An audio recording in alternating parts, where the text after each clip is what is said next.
স্বাগত আজকের জেরুসালেম নির্বাচনের পথে আয়োজনে। দর্শক, আগামী ত্রয়োদশ জাতীয় সংসদ নির্বাচনকে কেন্দ্র করে সংশ্লিষ্ট সব সংবাদ জানাতে প্রতিদিন আমরা হাজির হয়ে থাকি। আজকে নিউজ 24 এর নিয়মিত আয়োজনে সাথে আছি আমি জান্নাতুল সাদিয়া। দর্শক, প্রতিদিন আমরা যেটি করে থাকি যে একটি করে জেলা এবং তার সকল সংসদীয় আসনের তথ্য এবং আদ্যপান্ত আপনাদেরকে জানিয়ে থাকার চেষ্টা করি। সেই সাথে আমরা সরাসরি যুক্ত হই আসলে আমাদের সহকর্মীর সাথে। সেই জেলাটির আসলে বিভিন্ন দলের প্রার্থীরা ঠিক কি কি প্রতিশ্রুতি দিচ্ছেন, ভোটারদের প্রত্যাশার যে কথা সেগুলো আপনাদেরকে আমরা জানিয়ে থাকি। অনুষ্ঠানের আজকে আমরা জানবো দর্শক চট্টগ্রাম জেলার নির্বাচনী যত তথ্য আছে সব আপনাদেরকে জানাবো। সেই তথ্য আপনাদেরকে জানাতে আমাদের সহকর্মী রয়েছেন নয়ন বড়ুয়া জয়। আগে তার সাথে একটু পরিচয় করে দিতে চাই।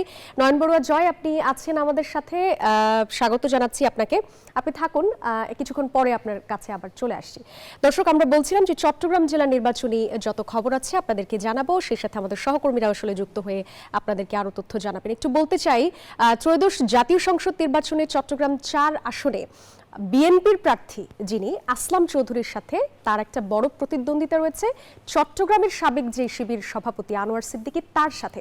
এবং এই যে প্রাকৃতিক সৌন্দর্যে ভরপুর এবং ব্যবসা বাণিজ্যের একটা প্রাণকেন্দ্র বলা হচ্ছে, সেই সীতাকুণ্ডের এই আসনটাকে সন্ত্রাস এবং মাদক মুক্ত করতে এবার যারা যোগ্য প্রার্থী হতে পারে তাদেরকে আসলে সংসদে পাঠাতে চান ভোটাররা, এবং প্রার্থীরাও ভোটারদের দিচ্ছেন নানান ধরনের প্রতিশ্রুতি। আবু জাবেদের ছবিতে নয়ন বড়ুয়া জয়ের একটা রিপোর্ট আছে, আমরা একটু সেটি দেখে আসতে চাই।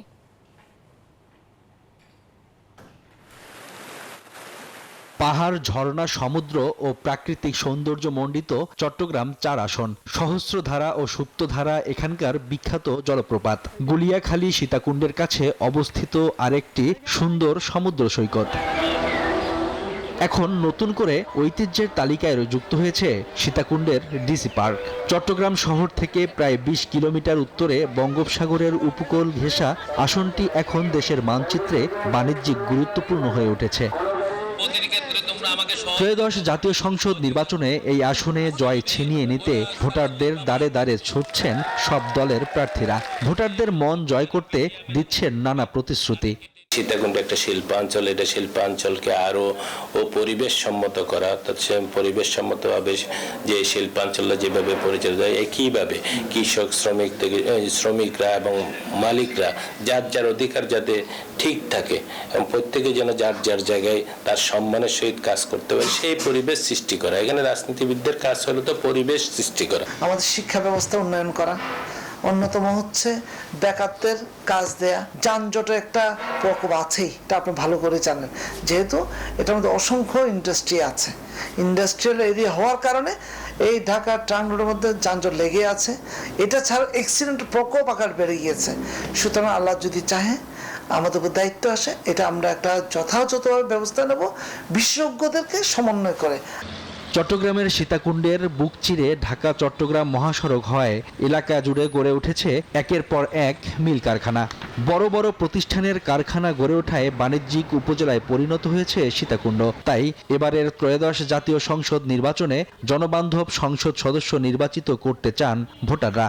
এইরকম একজন সরকার ভোট দিয়ে নির্বাচিত করতে যায় যে সরকারটা আমাদেরকে বাংলাদেশ থেকে সম্পূর্ণরূপে মাদক নিয়ন্ত্রণ করবেন। আমাদের প্রার্থী হতে হবে যেটা আমাদের সুষ্ঠুভাবে কাজ করে দেবে আমাদের জন্য, আবার সারা বাংলাদেশের জন্য। সবাই যে সরকার আসবে এই সরকারকে আমরা নির্বাচিত করতে পারবো। চট্টগ্রাম 4 আসনটি সীতাকুণ্ড উপজেলা ও চট্টগ্রাম সিটি কর্পোরেশনের 9 ও 10 নম্বর ওয়ার্ড নিয়ে গঠিত। এই আসনে মোট ভোটার 4,27,000-এর বেশি। Desk report, news 24।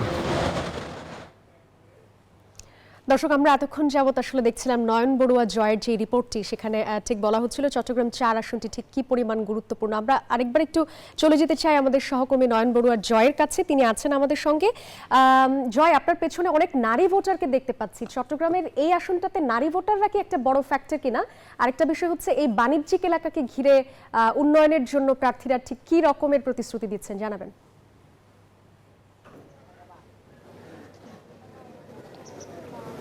ধন্যবাদ সাদিয়া আপনাকে। আজকে আমরা এখানে হাজির হয়েছি চট্টগ্রাম 4 সীতাকুণ্ড আসন। খুবই গুরুত্বপূর্ণ একটি আসন, যে আসনে আছে কিন্তু আসলে ঢাকা চট্টগ্রাম মহাসড়কের দুই ধারে কিন্তু অসংখ্য বাসিন্দা কিন্তু এখানে বসবাস করেন। একই সাথে যেহেতু ঢাকা চট্টগ্রাম মহাসড়ক দিয়েই কিন্তু সীতাকুণ্ডের বড় অংশ পড়েছে, তার কারণে কিন্তু বিভিন্ন জায়গায় পর্যটন এলাকা হিসেবে পরিচিত হয়েছে। একদিকে সাগর, অন্যদিকে নদী, একদিকে পাহাড়, সব মিলিয়ে কিন্তু সীতাকুণ্ড গঠিত। তার কারণে কিন্তু ভোটারদের যে একটা প্রত্যাশা, তো জনপ্রতিনিধি এবার নির্বাচিত করলে তারা দেখে শুনে বুঝে তারা কিন্তু নির্বাচিত করবেন। আজকে আমাদের নির্বাচনের পথে অনুষ্ঠানে কিন্তু আমার পাশে আছেন বিএনপির মনোনীত প্রার্থী আসলাম চৌধুরী। আপনাকে স্বাগত। আমাদের এই অনুষ্ঠানে জামায়াতের মনোনীত প্রার্থী আনোয়ার সিদ্দিকীও থাকার কথা রয়েছে, তবে তার বিভিন্ন অসুবিধা এবং এমনকি নেতাকর্মীরাও এসেছিলেন, তবে তার যে একটা ব্যক্তিগত অসুবিধার কারণে তাকে আমরা রাখতে পারিনি। আমরা সরাসরি কিন্তু আমরা যাব, আমার পাশে আছেন আসলাম চৌধুরী। আপনাকে দিয়ে আমরা একটু শুরু করবো। একটু জানতে চাচ্ছি, একেবারে ছাত্র রাজনীতি থেকে বিএনপির হাল ধরা, সেখান থেকে কিন্তু আজকে একেবারে ভোটারদের দ্বার প্রান্তে আপনি চলে যাওয়া, তো কি মনে করেন, কেমন প্রত্যাশা করছেন? আসসালামু আলাইকুম।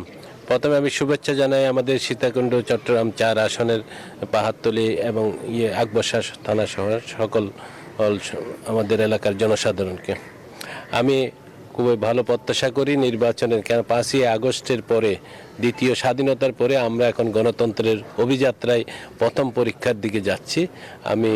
আমার বিশ্বাস যে সীতাকুণ্ডবাসী এবং পাহাড়তলী আকবর শাহ এলাকা চট্টগ্রাম 4 আসনের সবার সমর্থনে আমরা বিপুল ব্যবধানে বিজয়ী হতে পারবো বলে আমি বিশ্বাস করি। কিভাবে আশা করছেন, যেখানে বড় দলের প্রার্থী রয়েছে, বিএনপির প্রার্থী রয়েছে, একই সাথে অন্যান্য দলের প্রার্থীও রয়েছে, তো দানের শীষ প্রতীককে কেন বেছে নেবে বলে মনে করছেন? ধানের শীষ প্রতীককে বেছে নেওয়ার মূল কারণ হলো, আপনারা জানেন আমি দীর্ঘদিন ধরে এলাকাবাসীর সাথে আছি, সেটা সেই 17 বছর তো আছেই, 17 বছর নির্যাতিত, এর আগে থেকে 5-7 বছর হিসাব করলে 22 বছর ধরে সীতাকুণ্ড জনসাধারণের প্রতিটি কাজে আমরা সম্পৃক্ত আছি এবং আমরা চেষ্টা করি যে মানুষের পাশে, মানুষের সমস্যাটাকে এটা চিহ্নিত করে সেগুলো সমাধানের চেষ্টা করি।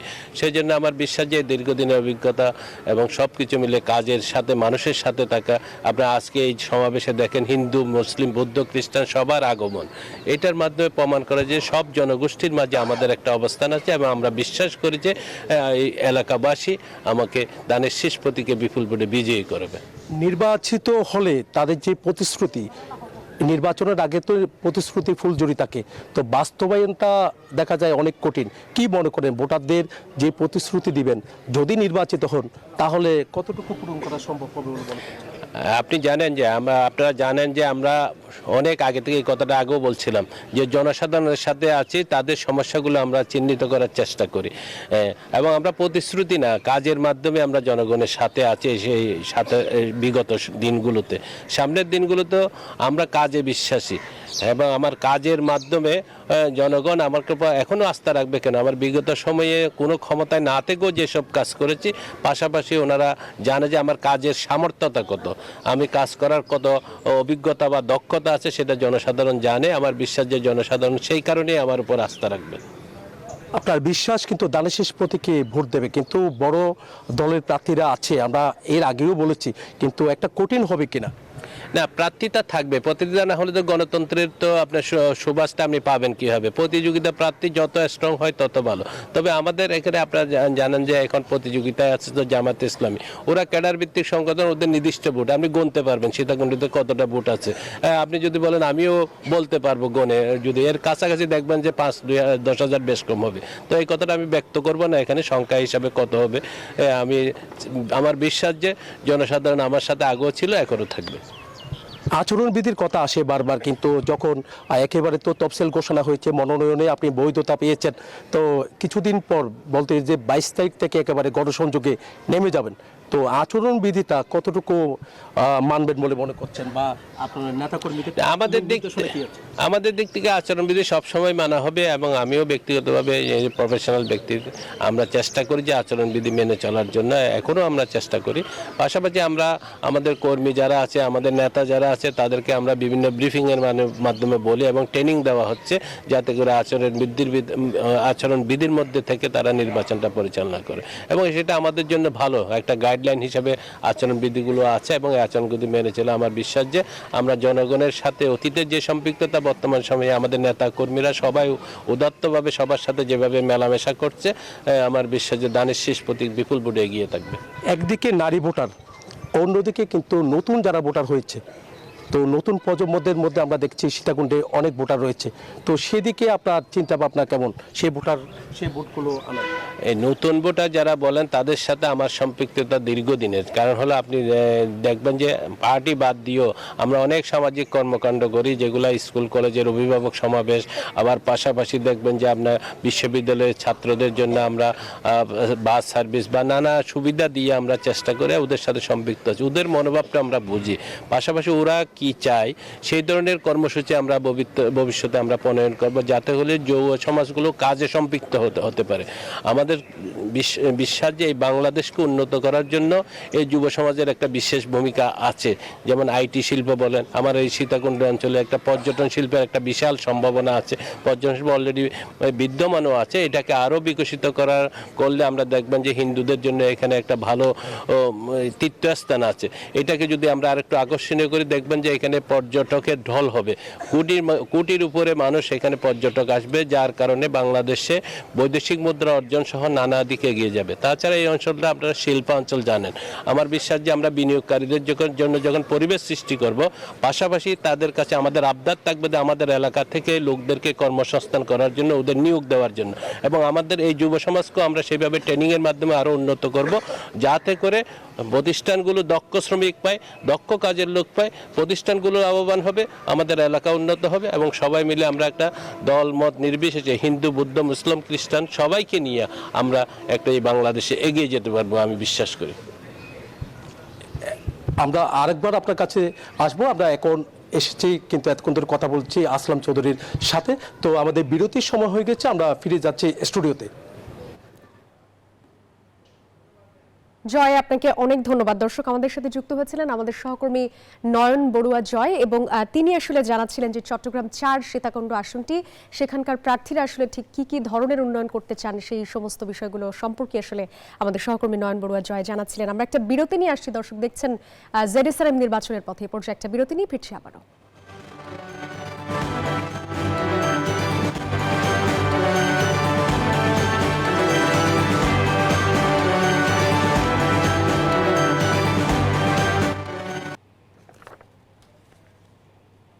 দর্শক, বিরতির পর আবারও স্বাগত জানাচ্ছি। আপনারা দেখছেন জেডএসআরএম নির্বাচনের পথে। আজকে আমরা কথা বলছিলাম চট্টগ্রাম 4 আসন, অর্থাৎ যেই এলাকাটি আসলে বাণিজ্যিক এলাকা বলা চলে এবং পর্যটন এলাকা হিসেবেও বেশ বিখ্যাত, সীতাকুণ্ড আসন নিয়ে কথা বলছিলাম। সেখানে আছেন আমাদের সহকর্মী নয়ন বড়ুয়া জয়। একটু তার কাছেই চলে যেতে চাই। জয়, আপনি আছেন আমাদের সঙ্গে, বলছিলেন প্রার্থীর সঙ্গে কথা বলছিলেন, নারীদের উন্নয়নে আসলে প্রার্থীরা ঠিক কি প্রতিশ্রুতি দিচ্ছে, সব মিলিয়ে জানতে চাই।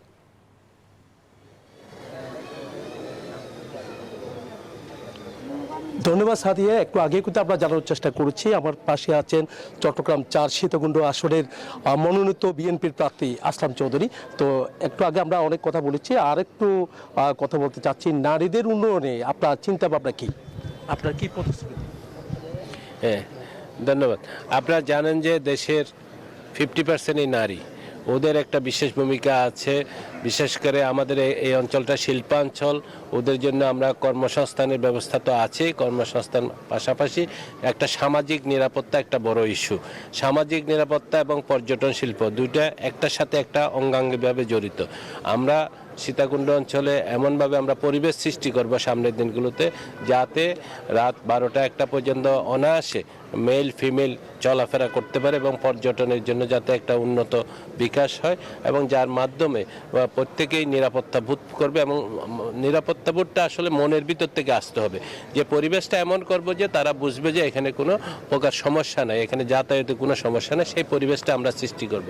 এটার জন্য আমরা যে সমস্ত এলাকার কাউন্সিলিং আছে, কাউন্সিলিং করব যুব সমাজের প্রতি, যারা বিভিন্নভাবে নারীদের উদ্যুক্ত করে তাদেরকে চিহ্নিত করে আমরা তাদের বিরুদ্ধে ব্যবস্থা নিব, এবং তাদেরকেও কাউন্সিলের মাধ্যমে ভালো পথে সে কর্মসংস্থান সৃষ্টির মাধ্যমে তাদেরকে আমরা ভালো জায়গায় নিয়ে যাব। তো এইভাবে আমরা পরিবেশটা উন্নত করব।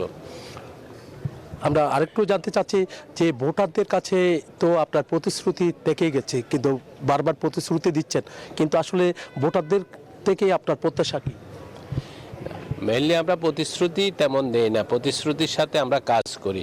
যেমন মনে করেন আমরা ভবিষ্যতে আমরা যে কাজটা করতে চাই, এই সীতাকুণ্ড অঞ্চলে যেটা রাস্তার দুই পাশে বাড়িঘর, এটা ঢাকা ট্রাং রোড, এখানে অনেক ব্যস্ত থাকে। সেই জন্য সামনে আমরা হয়তো সুযোগ থাকলে আমাদের সরকার যদি ক্ষমতায় আসে, তখন আমরা যে ব্যবস্থা করব যে ফ্লাইওভার বা আমরা যেভাবে কানেক্টিভ করব, যাতে করে একদম এখান থেকে দারঘাট স্কেলে যায় পড়ে সারা রাস্তা যাতে ফ্রি থাকে, এবং আমাদের এলাকার জনগণ যাতে খুব সহজে স্টুডেন্টরা রাস্তার এদিক থেকে ওদিকে যেতে পারে, সেরকম আমরা চিন্তা করব। ভোটারদের কাছে আমার প্রত্যাশা হলো ভোটাররা 12ই ফেব্রুয়ারি সকাল থেকে, আপনারা আজকের উপস্থিতির মাধ্যমেও দেখছেন আন্তরিকতার পরিবেশটা, 12ই ফেব্রুয়ারি সকাল থেকে ওরা ভোট কেন্দ্রে গিয়ে ধানের শীষ প্রতীকে ভোট দিবে, এবং তাদের ভোট দানের মাধ্যমে আমাদেরকে যে দায়বদ্ধতা সৃষ্টি করবে, সেই দায়বদ্ধতার কারণে আমরা তাদের ব্যক্ত কথাগুলো তো আমরা ঠিক করব, তাদের অব্যক্ত যেসব সমস্যাগুলো আছে, যেগুলো মানুষ প্রকাশ করতে পারে না, সেইগুলোর আমরা সমাধান করার চেষ্টা করব ইনশাল্লাহ। এর আগেও কিন্তু আসলে এরকম একটা দৃশ্য দেখা গেছে যে কেন্দ্রগুলো দখল হয়ে গেছে, তো এজেন্টগুলো ঢুকতে পারে নাই, তো সেই জায়গায় প্রশাসনের কেমন ভূমিকা থাকা দরকার বলে মনে করছেন? সেটা তো প্রশাসন দেখবে। প্রশাসন, আশা করি যে নিরপেক্ষ প্রশাসন এখন আছে, তারা ওইভাবে কারোর প্রতি বায়াস থাকবে না, নিরপেক্ষভাবে ওরা যখন কাজ করবে, তখন এই নিরপেক্ষতার ফাঁকে আমাদের জনগণের শক্তি এবং সব কিছু মিলে আমার বিশ্বাস যে ভোটের পরিবেশ আমরা ঠিক রাখতে পারবো। আমরাও চেষ্টা করব যে প্রার্থীদের সাথে, অন্য প্রার্থীর সাথে যোগাযোগ বা কথাবার্তার মধ্যে যাতে ভোটের পরিবেশটা ঠিক থাকে, সেই বিষয়ে ব্যবস্থা নেওয়ার জন্য আমরা চেষ্টা করবো। একেবারে শেষ সময়ে এসেছি, আমরা একটু জানতে চাচ্ছি হলফনামা নিয়ে। হলফনামায় যা যা উল্লেখ করেছেন, তো আসলে কতটুকু সত্যতা আছে বলে আমরা দেখেছি হলফনামায় একেবারে আপনি যারা প্রার্থী রয়েছে, তো প্রায় প্রার্থীর মধ্যে কিন্তু দলিত তালিকায় কিন্তু আসলাম চৌধুরীর নাম আছে, তো সেখানে হলফনামায় আপনি দেখিয়েছেন। আসলে কি দাঁড় দেনা করে কি করতে হচ্ছে নির্বাচন নাকি? না, সেটা আছে হলফনামাতে ধনী আর ইয়ে বলে। আপনারা জানেন যে আমি প্রফেশনাল অ্যাকাউন্টেন্ট, চার্টার্ড অ্যাকাউন্টেন্ট, তো কিভাবে ব্যালেন্স শিটটা করতে হয় সেটা তো আমি ভালো বোঝার কথা তুলনামূলকভাবে। সেই হিসাবে হয়তো অনেকের অভিজ্ঞতার কারণে আমাকে অনেক বেশি ধনীও বলতে পারে, আমি অনেক বেশি ধনীও না, আবার যেটুক আছি একদম এটাকে মহান রাব্বুল আলামিনের শুকরিয়া আদায় করি যে আমি যে অবস্থা সেই অবস্থায় ভালো আছি। ব্যাংক ঋণের ক্ষেত্রেও কিন্তু আমরা দেখছি ব্যাংক ঋণও কিন্তু আপনার অনেক বেশি। সেটা ঠিক আছে, ব্যাংক ঋণগুলো আমাদের, যেমন আমরা সম্পত্তিতে তো আমার ব্যক্তিগত সম্পত্তিগুলো দেখিয়েছি, আমাদের প্রাতিষ্ঠানিক যে সম্পত্তিগুলো আছে এখানে তো আর আমাদের হলফনামাতে সেই সম্পত্তিগুলো আসে না, কিন্তু ঋণ দেখানোর সময় আমরা যখন গ্যারান্টর, অনেকগুলো প্রতিষ্ঠানের আমি যখন গ্যারান্টর, তখন ওইটাতে ম্যাক্সিমাম হলো ওইটা গ্যারান্টরের ঋণ, গ্যারান্টর হিসাবে আমাদের অন্য প্রতিষ্ঠানের নামে লোন আছে, এগুলোতে আমি গ্যারান্টর হিসাবে আছি। তো এগুলো সামগ্রিক যদি আমাদের প্রতিষ্ঠানের অ্যাসেট এবং আমাদের ব্যক্তিগত অ্যাসেট সব যদি যোগ করে, আমার বিশ্বাস যে ঋণের চেয়ে বেশি সম্পদ আমাদের আছে আলহামদুলিল্লাহ। অনেক ধন্যবাদ আমাদেরকে সময় দেওয়ার জন্য। এই ছিল আমার এখানকার সর্বশেষ। আমরা ফিরে যাচ্ছি স্টুডিওতে সাদিয়ার কাছে। জয়, আপনাকে অনেক ধন্যবাদ। দর্শক, আমাদের সাথে যুক্ত হচ্ছিলেন আমাদের সহকর্মী নয়ন বড়ুয়া জয়। তিনি চট্টগ্রাম 4 আসন অর্থাৎ সীতাকুণ্ড আসন থেকে সেখানকার যারা প্রার্থী আছে তাদের সঙ্গে কথা বলছিলেন এবং জানাচ্ছিলেন আসলে যে তারা ঠিক কি প্রতিশ্রুতি দিচ্ছেন। দর্শক, জানাতে চাই এতক্ষণ আপনারা দেখছিলেন জেরুসালেম নির্বাচনের পথে আয়োজন। এই ছিল আজকের আয়োজন। আগামীকাল যুক্ত হয়ে যাবে আপনাদের সাথে। এতক্ষণ যারা সঙ্গে ছিলেন সবাইকে অনেক ধন্যবাদ।